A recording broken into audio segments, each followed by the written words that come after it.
Nag-DIY tayo para makatipid. Ang profiling ng suspension nasa 1.5 sign din yan. 1, 2. Ito may rebound sa compression.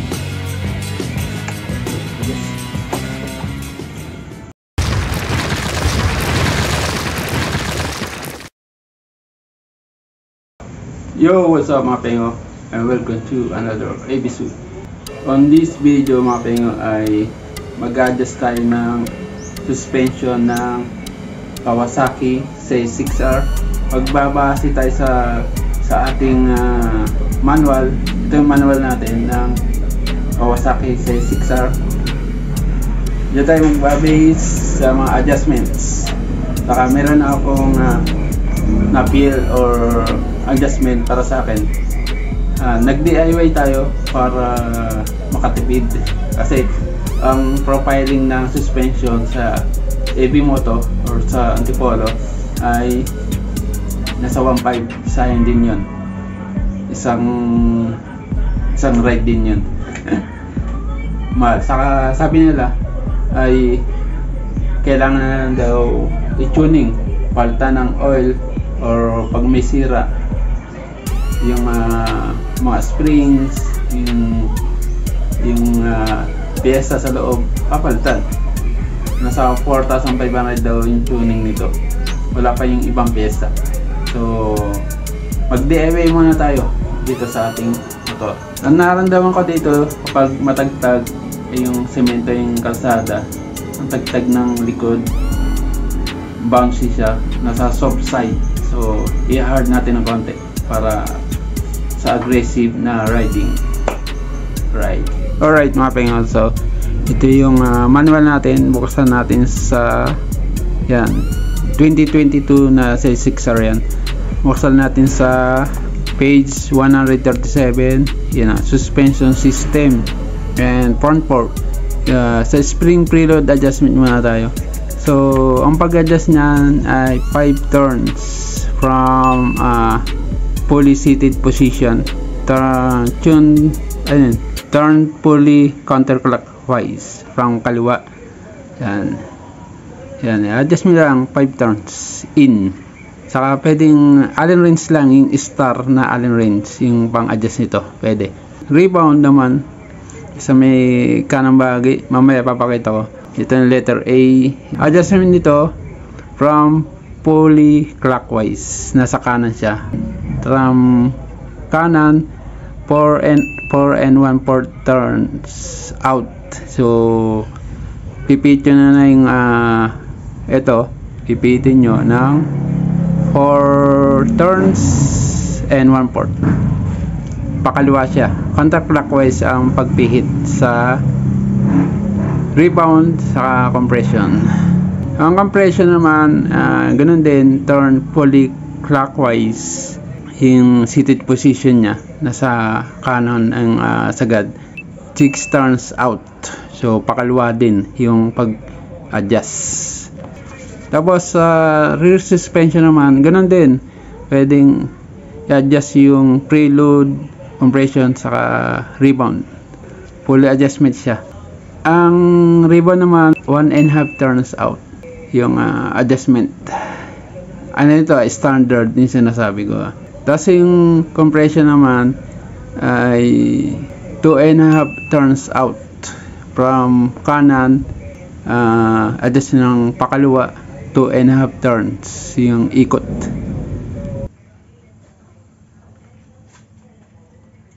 Ito yung gamit natin, painted pen, flat screw, then flat screw na malaki, star Allen. Yan o, yan ang gamit natin. Unang gawin natin ay lagyan nating marker, itapat natin doon sa BP para may palatandaan tayo sa ikot.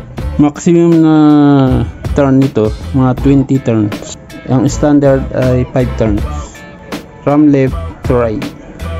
Bilangin natin 1, 2, 3, 4, 5. Yan, alright. So itayo natin sa kasakyan natin. Meron tayong 12 mm. Para sa akin okay na yun pagbaba nito. Ang target ko talaga ay magkaroon tayo ng space dito, kasi minsan sa full brake ko sumasagad ang yan dito, ganyan siya, nagbo-bottom, kaya mag-adjust ako ng preload, nagbo-bottom siya. Pag hard brake kailangan meron tayong 20 mm distance. Okay naman yan, pero yung gusto ko hanggang dito yung kanyang ititira kapag normal na riding. Rider sag, diba? Hanggang dyan siya. Tapos mga 40 mm yung travel. Tapos may 30 mm na ititira. Ganyan. Tapos nag full brake siya, hanggang dito yung matitira. Yan. Para hindi siya sumagad, baka masira yung strings natin. Showa yung ating suspension, yung rebound sa compression, yung soft saka hard. Soft papuntang kaliwa. I-soft natin, pakita ko sa inyo yung laro ng suspension natin. Soft side.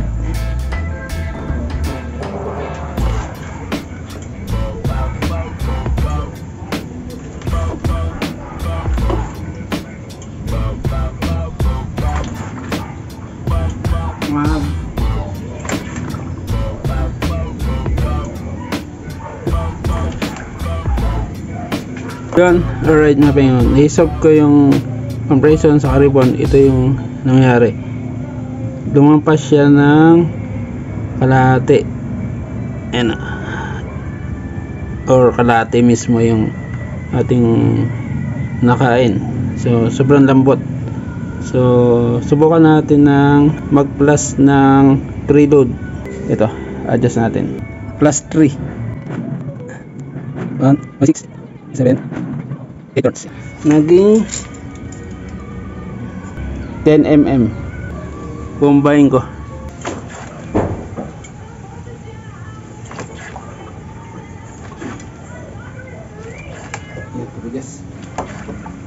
Nagsukat tayo. Nasukat na 44 mm yung remaining. Sa kalsada hanggang dito siya. At full brake dito siya. At least may malaki pa siyang space. 10 mm yung rider sag natin. You will check sa normal driving at normal braking. Yan, alright mga pengo. Ito naman yung ating adjustment ng rebound saka compression. Yung rebound pero sa stock ay 4 and 1/4 turns out yung adjustment. Ang ginagawa ko kasi from out ay 2 turns. Sagad natin pa kanan. Kung from right ay 2 turns lang. Isa kalahati, dalawa. Ito naman compression ay 4 and 1/2 turns yung aking adjustment dito. Yan, from right 1 kalahati, 1 turn, isa kalahati, 2 turns, 1 kalahati, 3 turns, 1 kalahati, 4 turns, tapos kalahati. Check natin yung bounce nya.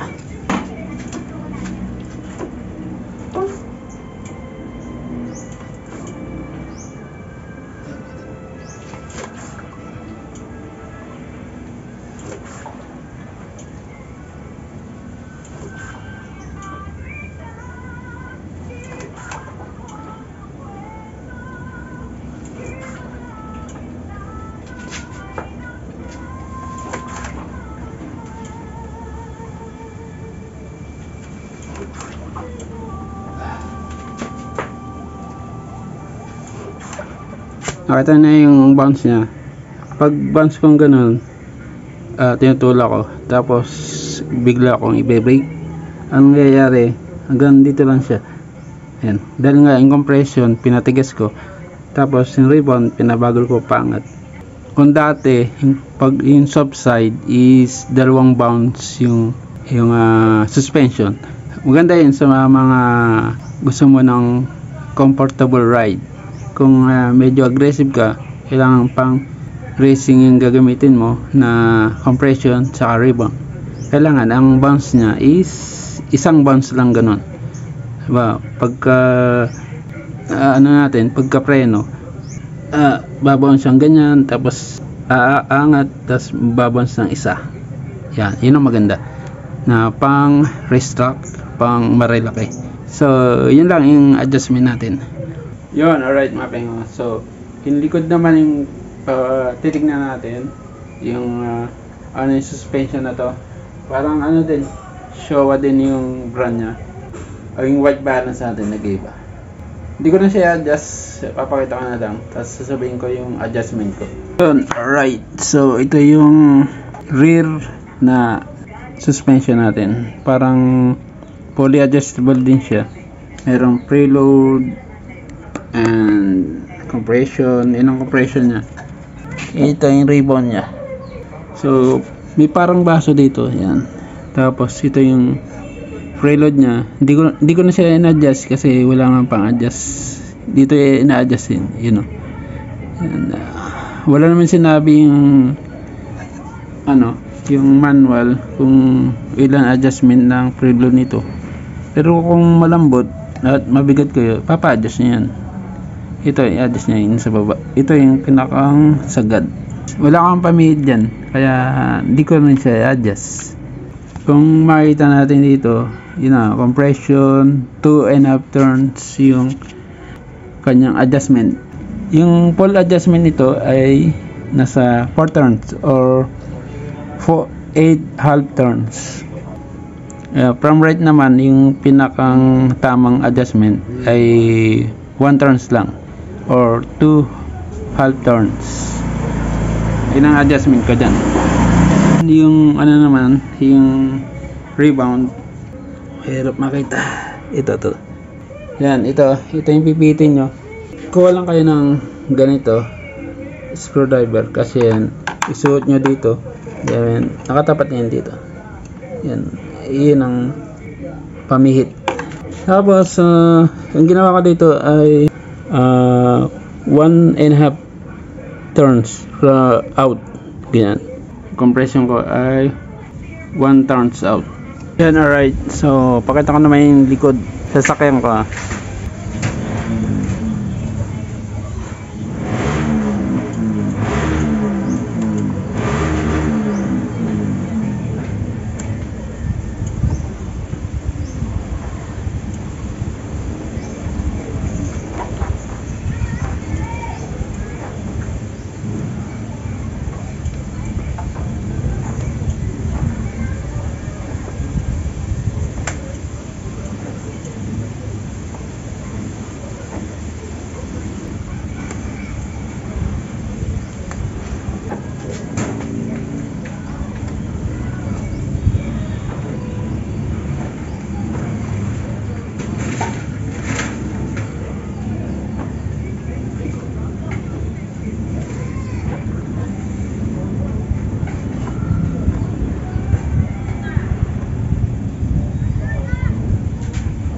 Yun, alright mga pengo. So tapos na yung ating adjustment para sa ating Kawasaki CX-6R. Ngayon ko lang nalaman na yung previous suspension natin ay fully adjustable. Kala ko ano lang, compression lang saka preload. Meron rin palang rebound or tension. Ganun din yung sa harap, Showa, yung brand na suspension, magandang klase. Tapos yung adjustment ko from standard, nagdagdag lang tayo ng siguro 3 turns, ganyan, para medyo hard. Yung standard na setting nito is for soft adjustment or for comfort adjustment, parang dito. Right, so kapag soft yung adjustment ng compression, ano siya, madagdag siya sa mga sementadong kalsada. Gaganon siya. Napaka bouncy. Akala mo stiff yung suspension. Yung pala, soft pala yung gaganon. Kailangan ng medyo hard yung compression niya para unti-unti siyang gumaganon. Kasi pag di patay yung kalsada, lumalaro yung shock natin. So pag mabilis, matagtag yun. Masakit sa bewang, masakit sa leeg. Yan. Yun yung masasaktan sa yun. Leeg, tapos ito, tapos bewang.